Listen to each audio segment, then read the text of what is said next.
Seetharama Seetharama serial ಸದ್ಯ ಕನ್ನಡಿಗರ ಮನಗೆದ್ದಿದೆ. ಪ್ರತಿದಿನವೂ ಹೊಸ ಟ್ವಿಸ್ಟ್ನೊಂದಿಗೆ ಸೀರಿಯಲ್ ತುಂಬಾನೇ ಕ್ಯೂರಿಯಾಸಿಟಿ ಜೊತೆ ಮುಂದೆ ಸಾಗ್ತಾ ಇದೆ. ಅದರಲ್ಲೂ ರಾಮನ ಪ್ರೀತಿಯನ್ನ ಸೀತಾ ಅಕ್ಸೆಪ್ಟ್ ಮಾಡಿಕೊಂಡ ನಂತರವಂತೂ ಮುಂದೇನಾಗುತ್ತೆ, ಮುಂದೆ ಕಥೆ ಏನು ಅನ್ನುವಂಥ ಕುತೂಹಲ ಕ್ಷಣ ಕ್ಷಣಕ್ಕೂ ಹೆಚ್ಚಾಗ್ತಾ ಇದೆ. ಈಗಾಗಲೇ ಭಾರ್ಗವಿ ತನ್ನ ತಾಳ್ಮೆಯನ್ನ ಕಳೆದುಕೊಳ್ತಾ ಇದ್ದಾಳೆ. ತಾನು ಮಾಡ್ತಾ ಇರುವಂತಹ ಎಲ್ಲ ಪ್ರಯತ್ನಗಳು ಕಣ್ಣೆದರೆ ವ್ಯರ್ಥವಾಗ್ತಾ ಇರೋದನ್ನ ಆಕೆಗೆ ಸಹಿಸಿಕೊಳ್ಳಕ್ಕಾಗ್ತಾ ಇಲ್ಲ. ಹಾಗಾಗಿ ತನ್ನ ಸಿಟ್ಟನ್ನ ಅಸಹಾಯಕವಾಗಿ ಸಾಧನಾ ಮೇಲೆ ತೋರ್ಪಡಿಸ್ಕೊಳ್ತಾ ಇದ್ದಾಳೆ.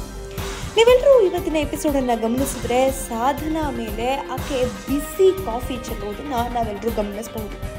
ಈಗಾಗಲೇ ಸಾಧನಾ ಬ್ರೈನ್ ವಾಶ್ ಮಾಡುವಂಥ ಕೆಲಸವನ್ನ ಭಾರ್ಗವಿ ಮಾಡ್ಕೊಳ್ತಾ ಇದ್ದಾಳೆ. ಮತ್ತೆ ಸಾಧನಾನ ತನಗೆ ಹೇಗೆ ಬೇಕೋ ಹಾಗೆ ಬಳಸ್ಕೊಳ್ಳುವಂಥ ಒಂದು ಪ್ರಯತ್ನ ಕೂಡ ಭಾರ್ಗವಿ ಕಡೆಯಿಂದ ನಡೀತಾ ಇದೆ. ಆದರೆ ಇದು ಎಲ್ಲಿವರೆಗೂ ನಡೆಯುತ್ತೆ ಅನ್ನೋದೇ ಸದ್ಯಕ್ಕಿರುವಂಥ ಪ್ರಶ್ನೆ.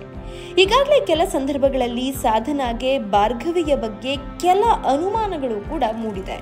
ಯಾವಾಗ ಕೆಲ ಹುಡುಗಿಯರ ಫೋಟೋ ಕೊಟ್ಟು ತಾತನ ಬಳಿ ಆ ಫೋಟೋಗಳನ್ನು ತೋರಿಸ್ಲಿಕ್ಕೆ ಭಾರ್ಗವಿ ಸಾಧನಾಳನ್ನ ಕಳಿಸ್ತಾಳೋ, ಆಗ ಡಿವೋರ್ಸ್ ಆಗಿ ಮಗು ಇರುವಂತಹ ಒಂದು ಹುಡುಗಿ ಫೋಟೋ ಕೂಡ ಅದರಲ್ಲಿ ಇರುತ್ತೆ. ಅದನ್ನ ನೋಡಿ ಅವರ ಮಾವ ಎಲ್ಲರ ಮುಂದೆ ಸಾಧನಾಗೆ ಬೈತಾರೆ. ಆಗ ಭಾರ್ಗವಿ ಬಂದು ಏನೂ ಆಗೇ ಇಲ್ಲ, ತನ್ನದೇನು ಪಾತ್ರನೇ ಇಲ್ಲ ಅನ್ನೋ ರೀತಿಯಲ್ಲಿ ಅಲ್ಲಿ ಬ್ಯಾಲೆನ್ಸ್ ಮಾಡುವಂಥದ್ದು, ಇದೆಲ್ಲ ಸಾಧನಾಗೆ ತೀವ್ರ ಮುಜುಗರವನ್ನ ಉಂಟು ಮಾಡಿರುತ್ತೆ. ಆದರೆ ಇವತ್ತು ನಡೆದಂತಹ ಪ್ರಕರಣ ಅಂತೂ ಸಾಧನಾ ಕಣ್ತರಿಸುತ್ತೆ. ಹೌದು, ಇಷ್ಟು ದಿನ ತುಂಬಾ ಸೈಲೆಂಟ್ ಆಗಿ ಭಾರ್ಗವಿಯ ಮೋಸದಾಟಕ್ಕೆ ಗಾಳ ಆಗ್ತಾ ಇದ್ದಂತಹ ಸಾಧನಾ ಇನ್ಮುಂದೆ ಎಚ್ಚೆತ್ತುಕೊಳ್ತಾರೆ. ಭಾರ್ಗವಿ ವಿರುದ್ಧ ತಿರುಗಿ ನಿಲ್ತಾರೆ. ಅಷ್ಟು ಮಾತ್ರವಲ್ಲ, ಮನೆಗೆ ಬರೋ ಸೀತಾಗೆ ಬೆಂಬಲವಾಗಿ ಕೂಡ ನಿಲ್ತಾರೆ.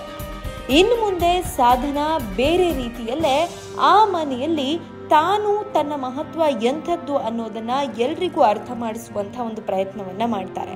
ಅಷ್ಟು ಮಾತ್ರವಲ್ಲ, ಭಾರ್ಗವಿಯ ಹಿನ್ನೆಲೆ ಮತ್ತು ಭಾರ್ಗವಿಯ ಮೋಸದಾಟ, ವಾಣಿ ಮತ್ತು ಅಂದ್ರೆ ರಾಮ್ ಅವರ ತಾಯಿ ಮತ್ತೆ ತಂದೆಯನ್ನ ಭಾರ್ಗವಿ ಹೇಗೆ ಸಾಯಿಸಿರ್ತಾಳೆ, ಈ ಎಲ್ಲ ವಿಚಾರಗಳನ್ನ ತಿಳ್ಕೊಳ್ಳಿಕ್ಕೆ, ರಾಮನ್ನ ಆಕೆಯಿಂದ ಕಾಪಾಡಲಿಕ್ಕೆ ಸಾಧನಾ ಕೂಡ ಬಹಳಷ್ಟು ಸಹಾಯ ಮಾಡ್ತಾಳೆ.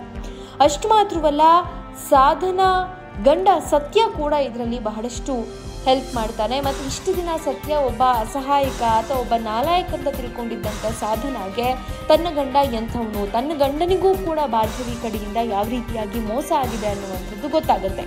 ಸೊ ಈಗ ಇಡೀ ಮನೆ ಒಂದು ರೀತಿ ಒಂದು ಟೀಮ್ ಆಗುತ್ತೆ, ಭಾರ್ಗವಿ ಒಂದು ಟೀಮ್ ಆಗ್ತಾಳೆ. ಆದರೆ ಇಲ್ಲಿ ನ್ಯೂಟ್ರಲ್ ಆಗಿ ಉಳ್ಕೊಳ್ಳುವಂಥದ್ದು ಮನೆಯಲ್ಲಿರುವಂತಹ ಹಿರಿಯರಾದಂಥ ದೇಸಾಯಿ ಅವರು ಮತ್ತೆ ವಿಶ್ವ, ಇವರಿಬ್ರು ಕೂಡ ನ್ಯೂಟ್ರಲ್ ಆಗಿ ಉಳ್ಕೊಳ್ತಾರೆ. ವಿಶ್ವನಿಗೆ ಒಂದು ಆತನಿಗೆ ಮನೆಯಲ್ಲಿ ಏನಾದರೂ ಕೂಡ ಆತನಿಗೆ ಸಮಸ್ಯೆ ಇಲ್ಲ, ಸಂಬಂಧ ಇಲ್ಲ, ಆತನಿಗೆ ಏನು ಬೇಕೋ ಅದು ಸಿಕ್ಕಿದ್ರೆ ಸಾಕು ಅನ್ನುವಂಥದ್ದು. ಮತ್ತೆ ದೇಸಾಯಿ ಅವರು ಕಂಪ್ಲೀಟ್ ಆಗಿ ಭಾರ್ಗವಿಯನ್ನ ನಂಬಿರೋದ್ರಿಂದ ಆಕೆಯ ನಿಜ ಬಣ್ಣವನ್ನ ಅವರು ಅಕ್ಸೆಪ್ಟ್ ಮಾಡ್ಕೊಳ್ಳೋದಿಲ್ಲ, ಅವ್ರವರೆಗೂ ಯಾರು ಕೂಡ ತೆಗೆದುಕೊಂಡು ಹೋಗೋದಿಲ್ಲ. ಆದರೆ ಸಾಧನಾಗೆ ದಿನೇ ದಿನೇ ಭಾರ್ಗವಿಯ ಮುಖವಾಡ ಎಂಥದ್ದು, ಆಕೆ ಎಂಥ ದುಷ್ಟೆ ಅನ್ನುವಂಥದ್ದು ತಿಳಿತಾ ಹೋಗುತ್ತೆ. ಅದನ್ನ ಸಾಧನಾ ಮತ್ತೆ ಸೀತಾ ಸೇರಿ ರಾಮ್ ಮುಂದೆ ಭಾರ್ಗವಿಯ ಮುಖವಾಡ ಕಳಚಿ ಬೀಳುವಂಥ ರೀತಿಯಲ್ಲಿ ಯಾವ ರೀತಿಯಾಗಿ ವರ್ಕ್ ಮಾಡ್ತಾರೆ, ಯಾವ ರೀತಿಯಾಗಿ ಇದನ್ನೆಲ್ಲ ನಡೆಸ್ಕೊಡ್ತಾರೆ ಅನ್ನುವಂಥದ್ದನ್ನ ಕಾದು ನೋಡಬೇಕು. ಹಾಗೆ ಅಶೋಕ್ ಕೂಡ ಇವರಿಗೆ ಸಹಾಯವನ್ನ ಮಾಡ್ತಾನೆ.